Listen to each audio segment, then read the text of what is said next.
മറ്റത് മനുസ്മൃതി നമ്മൾ എടുത്ത് കഴിയുമ്പോൾ ജാതി തിരിച്ചുള്ള സൃഷ്ടിക്കലായിട്ട് വരും. നമ്മൾ അറിഞ്ഞോ അറിയാതെയോ സത്യവിശ്വാസത്തിന് വ്യതിചലിച്ചിട്ട് മനുസ്മൃതി ഫോളോ ചെയ്യുന്ന ആര്യ സുവിശേഷമാണ്. സുവിശേഷത്തിൻ്റെ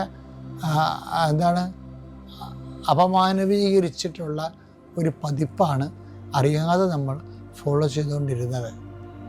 ഇതൊരു വലിയ ദുരന്തമായിരുന്നു. ഏതായാലും ഒരു കാലഘട്ടത്തിൽ അതെല്ലാം മാറി.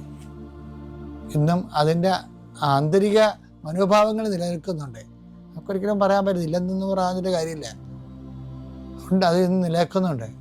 അതുകൊണ്ട് അവിടെയെല്ലാം വെളിച്ചമാകണ ഇതാണ്. എന്താണ്?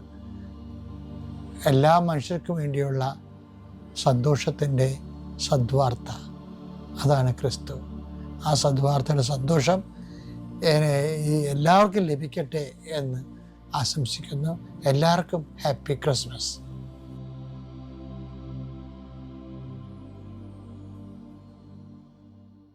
അത്യപൂർവ ദൈവാനുഭവം.